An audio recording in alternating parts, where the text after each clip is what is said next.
Okay, we're at Iron Ranch Stables today. Met a nice gentleman by the name of Carmen. He's retired. I asked if I could take pictures of his tractors, and of course he worked these tractors back in the day, and now the tractors are retired. Horse boarding and rodeos. Very nice place. Alright, so I offered up pictures to the tractors, and after I print them and I'm on my way down, probably next weekend, maybe I'll visit my mom and deliver the pictures. Alright, we're gonna zip over to the back side of the ranch. There's some goats my wife wanted to take a picture of, and we'll finish up the 35mm film, and then that'll be it. Alright, let me grab my stuff and get the pictures taken. Alright, I decided on F16 and we'll see what we get, and then I'll find a close-up of something and we'll go from there. I think I'll shoot this one. I'll do this one in FP4, and I have 2 sheets of Fomapan I'll do the other one with. Alright, finally found a picture of the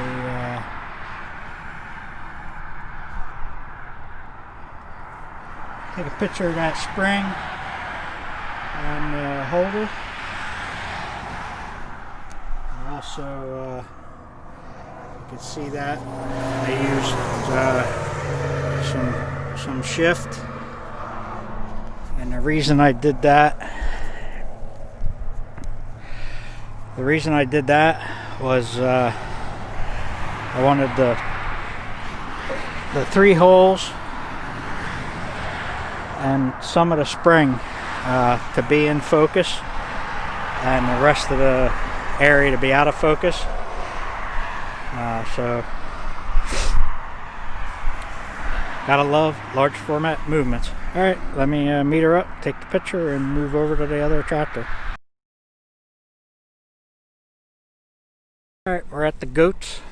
Take a couple pictures. Just 2 photos left on the 35mm. I can develop that today. So that's 3 different things I have to develop. Got the FP4. That's 1:31. Fomapan is 1:63, and of course the 35mm has to go on the roll. So, alright, as soon as she finishes these, we will head home, get warm, eat lunch, and develop film.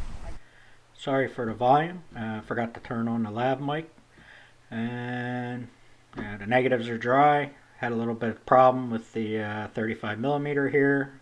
I was explaining how it got jammed up in the reel. I had to cut it and put everything in the tank, pull my hands out, get the other reel, and load that short piece on my second reel. That worked out. Only lost 1 picture, and it is what it is, I guess. Well, on to the show, and I will cut this a little short. No sense in watching me blabber without any sound, so let's get to the darkroom.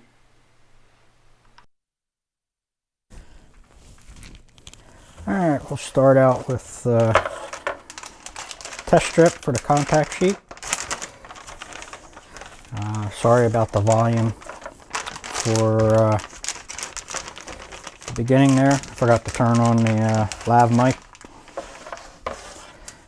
I'm not sure how low it'll be. I'll see how I can adjust it.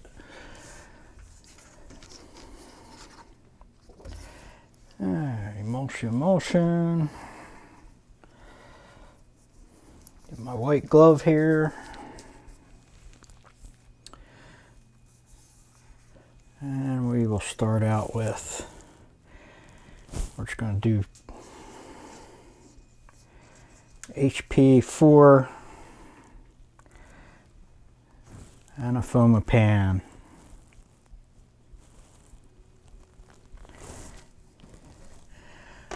And my cheapy piece of plexiglass. I really need to get a piece of regular glass. We'll do 2-second increments. Got 2.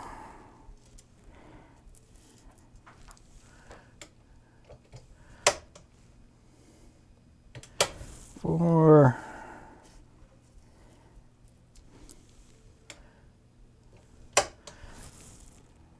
6. And 8 will be enough. I just did a contact sheet for the 35mm, and I went 7 seconds, but I think that was just a little bit too long. All right, once again, FOMA impresses me. So we got 2, 4, 6. Looks like 6 is going to do it for both. To me, the tones in the FOMA just blow me away.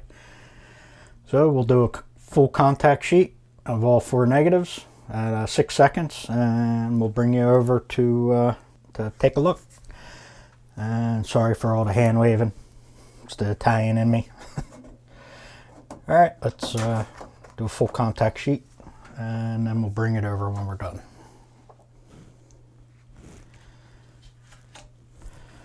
All right, contact sheet. These are the FOMA, and this is the FP4. Once again, it does not handle the highlights. FOMA just blows it away in that respect. It did handle this. I'm really happy with this. This was all in shade. So I think what I'm going to do is I'm going to print this, this, and this. I would love to be able to develop one and leave my camera set up. The spacing I left for this, I believe I was still able to see the top. There was like a 1/4 inch of ground glass on either side of the side tires, and it just, so I'd like to get some marks on my ground glass where the actual photo is. We'll see about figuring that out. Maybe I'll put a holder in without the dark slide, and then mark exactly where the film is. So what I'm going to do is I'm going to crop this in a little tighter, eliminate some of the top. I'll see once I get it blown up.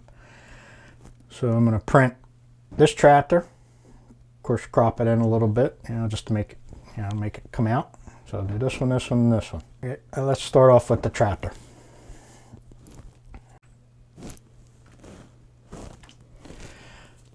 All right, here we are with the test strip. 3, 6, 9, 12, 15, and so on. The tractor was tan. So I kind of like this one because it starts to give the tractor, just a little bit of color. Not sure if the blacks will go too black, the contrast and all, but I'm going to give it a shot at 15 seconds. Full print, see what we get, and we will adjust it from there.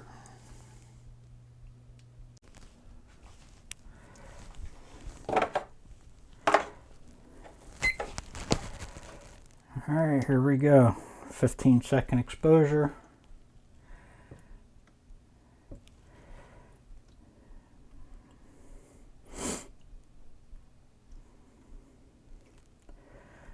Be nice to have a darkroom session where all the prints, go easy. But that rarely happens.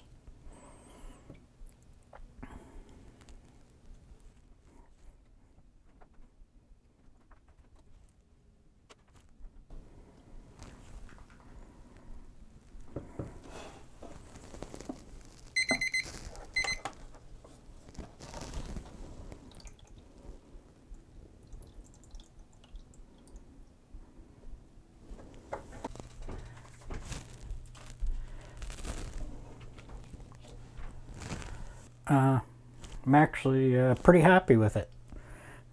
It is a little contrasty, but so was the day, and I think it suits the subject.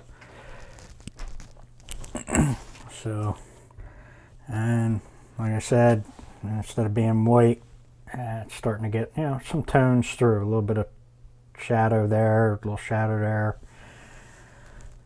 So, let's move on to the next one and do a test strip. I'll be right back.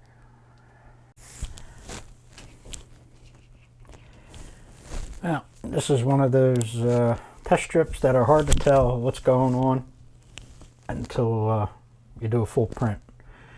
I believe this little skinny line is 6 seconds. So you got 3, 6, 9. I'm going to go 8, just to guess, and see what we come up with. And we'll go from there as far as adjustments. I wanted to see this area looked pretty thin on the negative, so I knew it was going to go all black. It was all shadow anyway.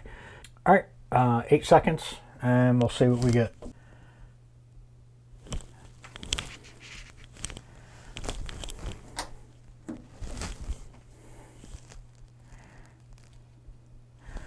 All right, let's show you the progression of this. This is the first print. We did 8 seconds. Write that down. All right, so this area is blown out up here, and this area here is all dark. So I tried split contrast.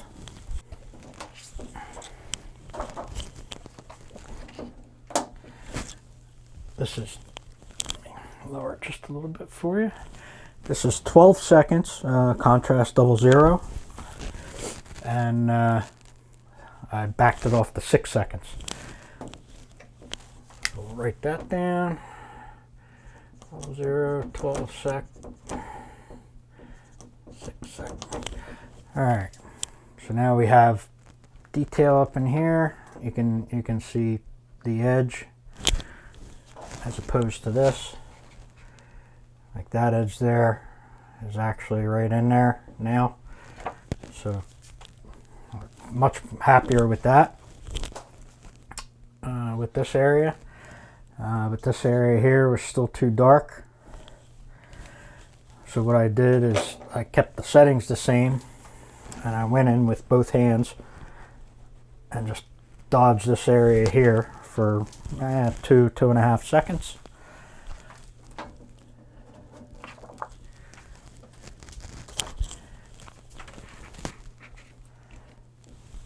Print's still wet. And this is what I got. I'm not sure if it'll come through on the camera, probably better on the scan. You can see the ends of the bars a lot better. I don't mind that they're pretty dark, but you can actually see, you know, more of that one, and they all fade into black on the corner, but much more definition down in this area. So that's the final print. One more print to go. We'll show you that one. That will be the Ilford negative. So I'm going to go get that set up, and we'll get that printed.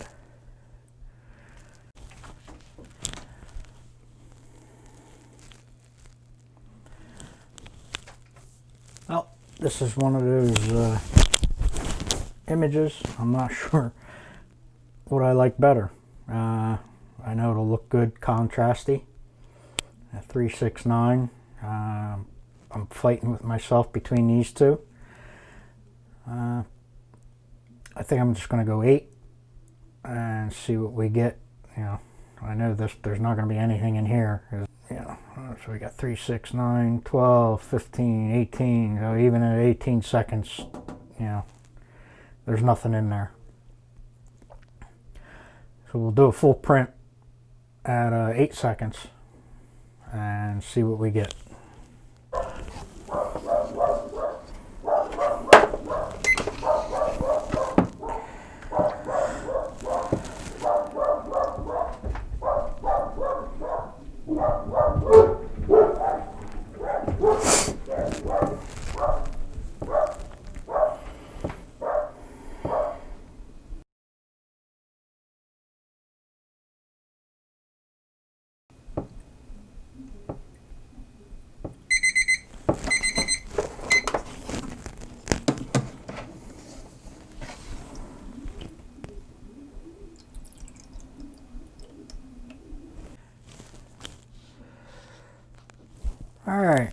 I'm happy with the tones through here.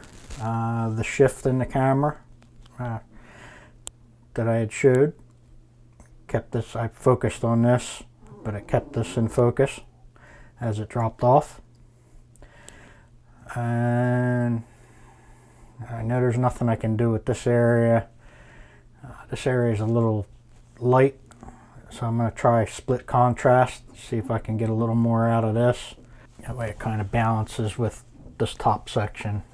That was 8 seconds, so we will go 16. We'll just double the, the split contrast to start off. You can do test strips and see where, same as this, you can see where your tone is with that filter, and then you know how long to do it. Usually double. If double doesn't work, sometimes you got to go a little longer, but double usually comes pretty close. So we're going to go 16 seconds, contrast double 0, bring out this, and I may drop it to 7 because it does start to develop that. Alright, there's the first one.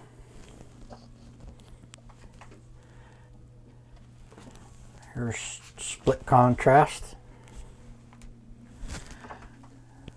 It didn't make a huge difference. Where it made a difference, darken this up a little bit, and also darken this up a little more.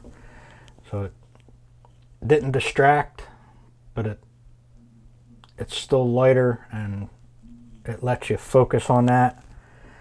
I just felt being a little light here kind of distracted from this. It didn't quite pop as much, where that there stands out a lot better. I thought about cropping it in real tight, but that's what I came up with. All right, happy with that, and that'll be a wrap.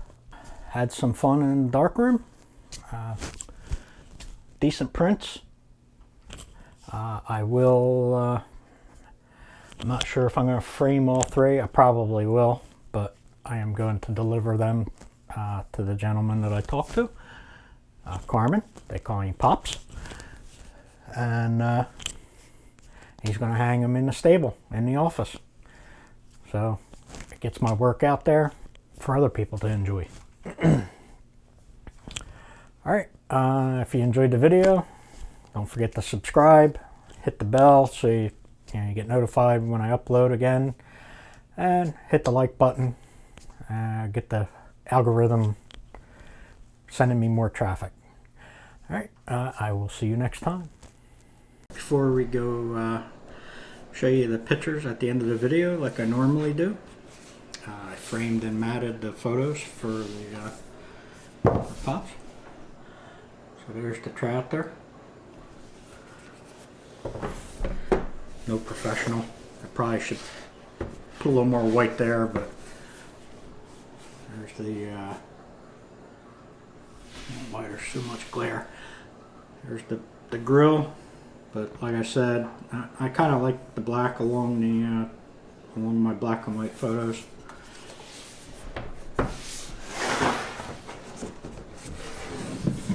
And then there's the tractor part.